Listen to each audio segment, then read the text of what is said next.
Hi, Amy of Fashion Toppings here, and also AJ's Vintage Designs is what I'm doing with my furniture. I wanted to show you a little tip.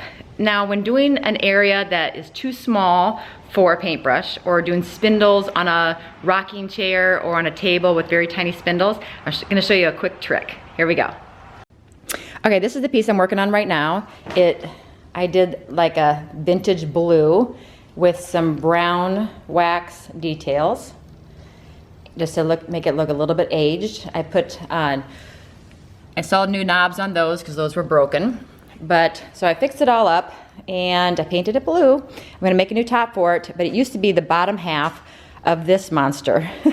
This thing was such a tall piece, so I'm gonna make it into two separate pieces.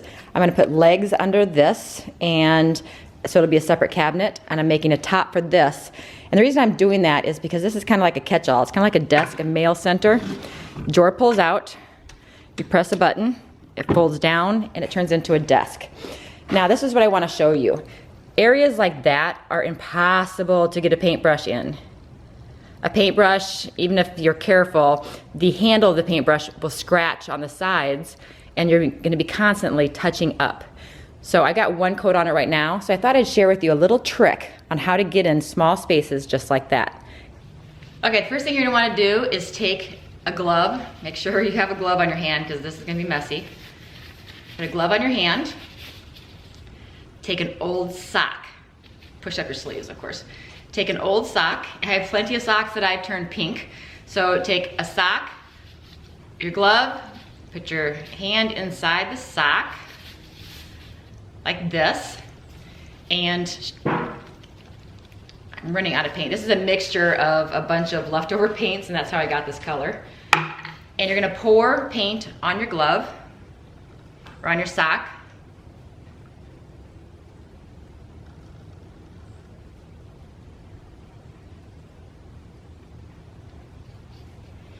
Okay, just poured some paint on my sock, and you're gonna stick your hand in and massage the paint. Wipe it all over. You can get the back inside there. You can get the top.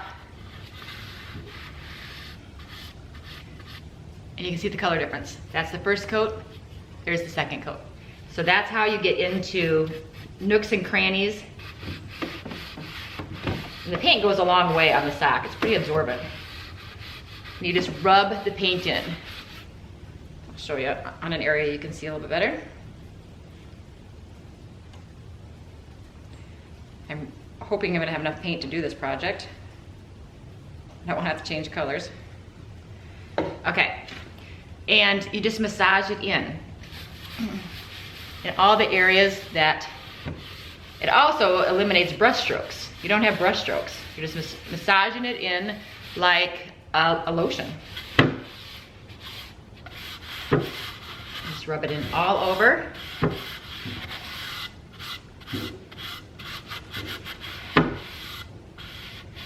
Get into the cracks, the creases where everything joins together. And voila, that's all you have to do. You don't have the brush strokes, you're not chipping your paint by having the handle of your paintbrush scratch against the sides. You're just sticking your hand in there with some paint on a sock, or any, preferably white. Unless you're doing black paint, you can use a black sock. But if you use colored socks, you don't know what they use for dye, and you don't want that to accidentally transfer onto your paint. So I use white or black, and that's it. And it works wonderful as far as not having brush strokes. You just massage it in like an oil or like a lotion. Fan it out so you don't have any start and stop marks. And there you go. That's all there is to it. But I wanted to share this quick little tip with you. See that? I wanted to share this tip with you because so many of you are painting rocking chairs, and I've seen questions as regards to how do you do spindles. And get all the way to the back. How do you do spindles? And this is how you do spindles. I put the paint on a sock, and then I just squeegee around the spindles and rub it in all the nooks and crannies. And my spindles are easy when you do it this way. So Right now I'm just feathering out the dry versus the wet so I don't have any start and stop marks. So no area is darker than the rest. And there we go. Simple little trick. So that was just a quick and easy little video I wanted to show you, but the question has come up, especially when I did my Ethan Allen little table that had all the spindles.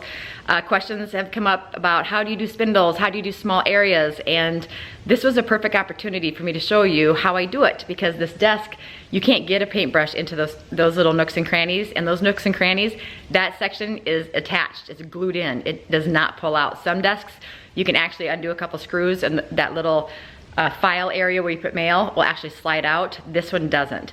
So that's why I wanted to show you my little tip and trick on how to get into small spaces. So I hope you liked it. And this is Amy with Fashion Toppings and AJ's Vintage Designs. Until next time, you have a great day.